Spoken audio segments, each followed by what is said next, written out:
Bismillahirrahmanirrahim. Assalamualaikum warahmatullahi wabarakatuh. Teman-teman semua, bagaimana kabarnya? Alhamdulillah. Mudah-mudahan teman-teman semua ada dalam keadaan sehat walafiat. Alhamdulillah kita bisa bertemu kembali untuk belajar PABP. Kali ini insyaallah kita akan mempelajari bab toharoh atau bersuci. Bab ini adalah implementasi dari materi sebelumnya, yaitu bentuk implementasi kita dari beriman kepada Allah Subhanahu wa taala. Nah, ini peta konsep yang akan kita pelajari di bab toharoh. Banyak materi. Mudah-mudahan dengan waktu yang singkat ini teman-teman semua bisa memahaminya.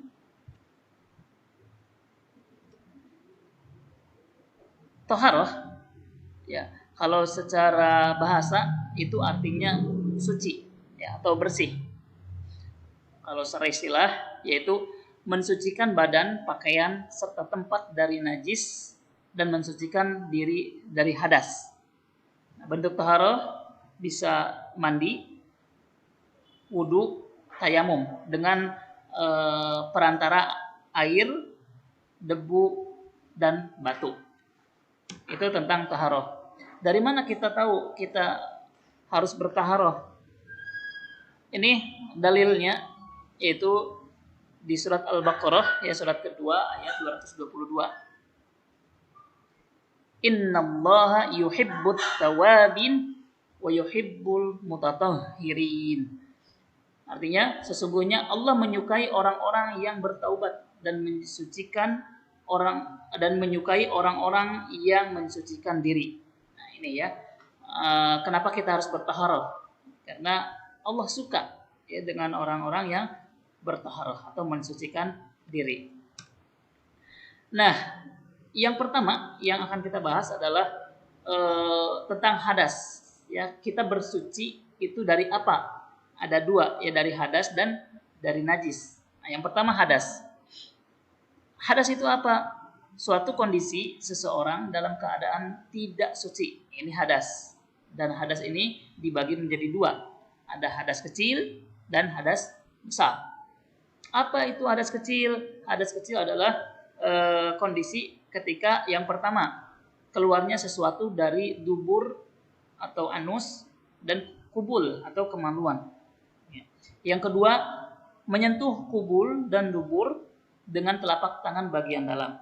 Yang ketiga, hilang akal karena tidur, epilepsi, gila, dan mabuk. Yang keempat, bersentuhan antara kulit laki-laki dan perempuan yang bukan mahram. Ini adalah hadas kecil yang bisa disucikan dengan berwudu atau bertayamum.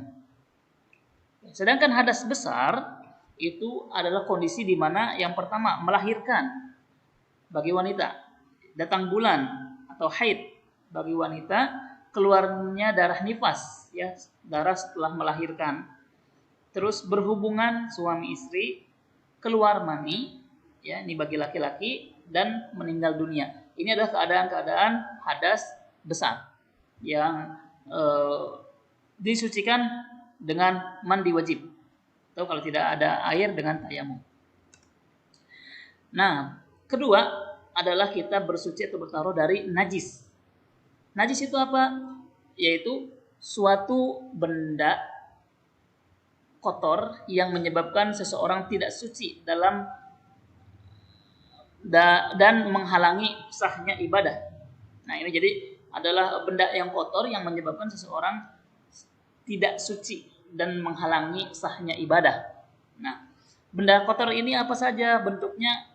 Bisa kotoran manusia, kotoran hewan, bangkai, darah, nanah, minuman keras, anjing, babi. Nah, ini adalah benda-benda kotor, ya, yang tergolong kepada najis. Nah, cara membersihkannya, kalau tadi hadas itu hanya kepada tubuh, gitu ya, hanya kepada badan kita. Kalau untuk najis itu biasanya selain di tubuh atau di badan, kita juga harus membersihkan di pakaian, gitu, di luar, ya, luar tubuh kita. Tempat juga, ya, harus kita bersihkan juga. Nah, najis itu ada tiga, ya, digolongkan pada tiga. Ada mukhaffafah, mutawassithah, dan mughalladah. Nah, kalau mukhaffafah itu adalah najis, ya, yang disebabkan oleh air kencing, nih, air kencing bayi laki-laki yang usianya belum mencapai 2 tahun dan belum makan dan minum kecuali ASI. Nah, ini jadi air kencing bayi laki-laki ini termasuk kepada najis mukhaffafah. Ya. Dan cara membersihkannya hanya ringan, ya, karena mukhaffafah itu ringan, hanya perlu dipercikan air yang suci ke tempat yang terkena najis tersebut. Nah, ini mukhaffafah, ya, ringan. Yang kedua, mutawassithah, ya, sedang, ya. Itu adalah najis, ya, yang disebabkan oleh, nah, ini, ya, air kencing dari bayi perempuan. Ya, kalau tadi laki-laki mukhaffafah, ini kalau perempuan termasuk ke mutawassithah. Terus bangkai, ya, kotoran manusia atau binatang, muntahan, darah, nanah, minuman keras, ini termasuk ke dalam najis mutawassithah, ya. Cara mensucikannya dengan air yang mengalir, ya, dengan air yang mengalir. Dan yang ketiga adalah mughalladah, ya, adalah najis yang berat, ya, cara mensucikannya, yaitu disebabkan oleh dua hewan ini, ya, anjing dan babi, yaitu baik dari air kencingnya, kotorannya, ya, tulangnya, dagingnya, darahnya maupun bangkainya. Ini semua termasuk mughalladah. Ya, cara mensucikannya dengan air, ya, yang suci sebanyak 7 kali dan salah satunya dicampur dengan debu atau tanah yang suci. Nah, ini terkait dengan najis dan cara membersihkannya. Nah, sekarang kita masuk, ya, kepada sebab wudu atau cara membersihkan dari hadas kecil, yaitu wudu. Nah, pengertiannya apa? Wudu merupakan sebuah ibadah untuk mensucikan diri dari hadas kecil dengan menggunakan media air. Ya, kita bisa mengetahui wudu itu dari Al-Qur'an, ya, dari Al-Qur'an surat kelima ayat ke-6. Ya, ini penggalannya yang artinya, hai orang-orang yang beriman, apabila kamu hendak mengerjakan sholat, maka basuhlah mukamu dan tanganmu sampai dengan siku, dan sapulah kepalamu dan basuh kaki sampai dengan kedua mata kaki. Nah, ini ayat ini merupakan nanti sebagian rukun dari wudu. Oke. Nah, sekarang kita lihat hukum wudu. Itu ada dua, gitu, ya. Hukum wudu bisa dikatakan wajib, ya, ketika akan melakukan sholat dan tawaf, dan bisa dikatakan sunnah, ya, ketika mengulang-ulang wudu untuk setiap sholat. Ya, ketika akan membaca Al-Quran itu disunahkan untuk wudu. Ketika membaca kitab, ya, syariah, ya, kitab fikih dan sebagainya, kitab tafsir, ini juga disunahkan untuk wudu. Ketika akan tidur, nah, ini sunnah, ya, yang harus kita galakan. Ketika sedang marah, nah, ini, ya, supaya untuk wudu itu juga sunnah. Ketika akan berzikir, ketika hendak azan dan iqamah, dan sebelum mandi janabah atau mandi junub, itu sunnah, ya. Ketiga, rukun wudu. Nah, ini rukun apa? Rukun itu bagian dari wudu yang menjadi penyangga utama. Apabila salah satu rukun wudu ada yang tidak terlaksana, maka wudunya menjadi batal atau tidak sah. Nah, jadi ini yang wajib teman-teman perhatikan, yang harus ada dalam wudu kita, ya. Jangan sampai salah satunya tidak ada, karena bisa tidak sah wudunya. Yang pertama adalah niat, ya, tentu, ya, kita tahu. Yang kedua adalah membasuh muka, ya, muka. Ini muka, ya. Yang ketiga adalah membasuh kedua tangan, ya, sampai siku, ya, sampai siku. Yang ketiga mengusap sebagian kepala. Yang kelima, membasuh kedua belah kaki sampai mata kaki, ya tidak boleh kurang dari mata kaki. Dan yang terakhir tertib, ya serta berurutan. Jadi tidak boleh kita ngacak-ngacak, mau muka dulu, setelah muka mau kaki, setelah kaki mau tangan, itu tidak boleh ya. Karena ini menjadi rukun. Jadi harus berurutan. Ini adalah rukun-rukun wudu yang harus ada ya. Kalau misalkan kita memiliki air yang sedikit, ya yang penting rukun ini sudah tertunaikan, insya Allah sah wudunya. Yang keempat, syarat wudu. Nah ini yang pertama Islam, mumayyiz itu balik ya, atau akil ya, berakal. Ya sudah bisa membedakan mana yang baik dan mana yang buruk. Yang ketiga, tidak berhadas besar. Yang keempat, dengan air yang suci dan menyucikan. Nah ini air suci dan menyucikan harus dipahami secara terperinci. Ya. Terus mengetahui yang fardu dan yang sunnah.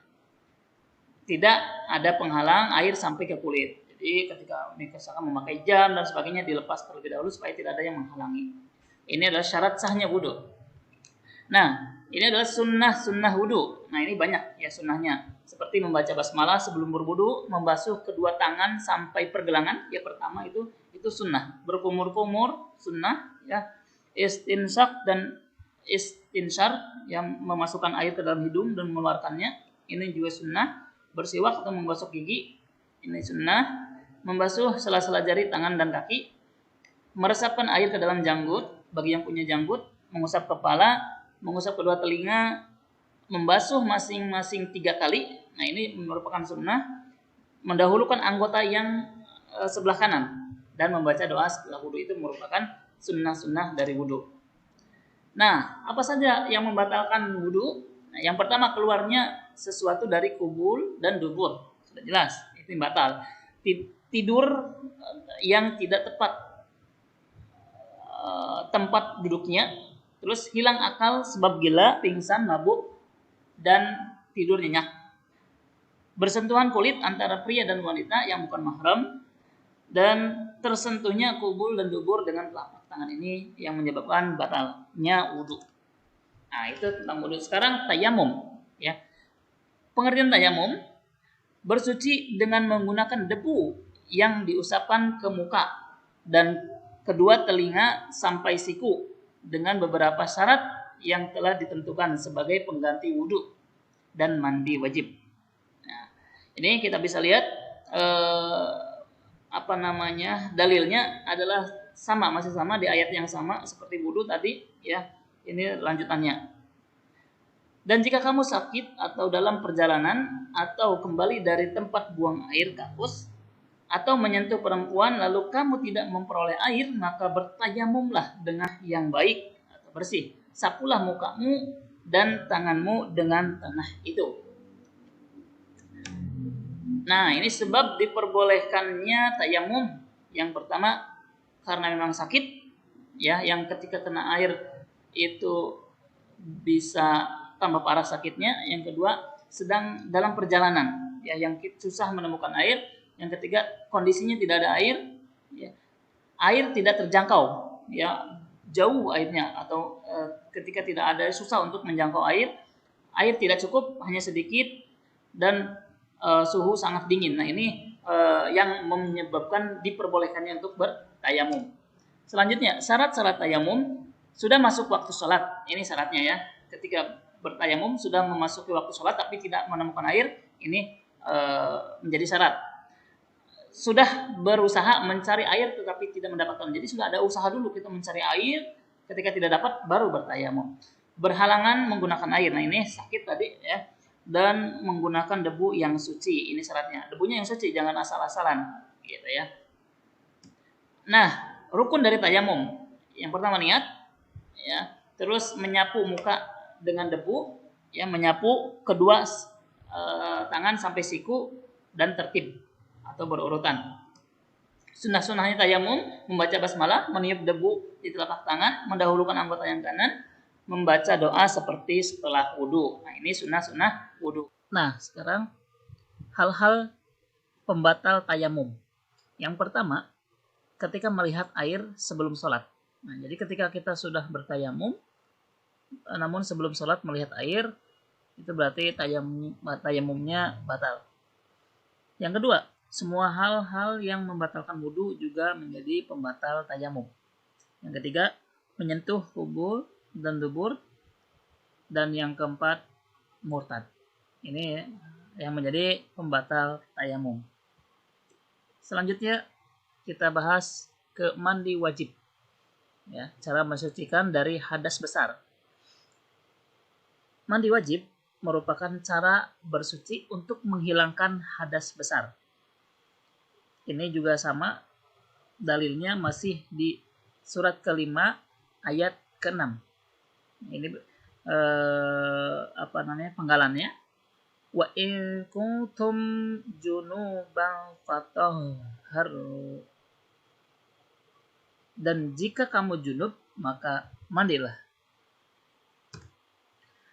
Nah, rukun mandi wajib cuma ada 2. Yang pertama niat, dan yang kedua mengalirkan dan membasuh air ke seluruh tubuh.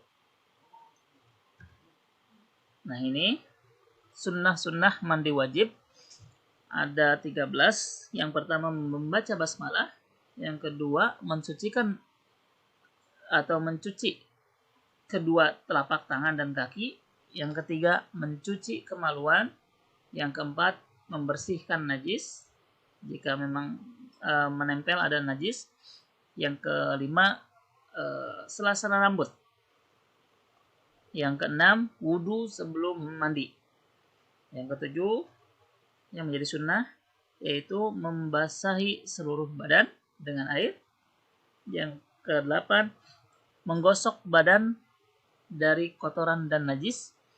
Selanjutnya kesembilan mendahulukan bagian kanan, ya, anggota tubuh bagian kanan.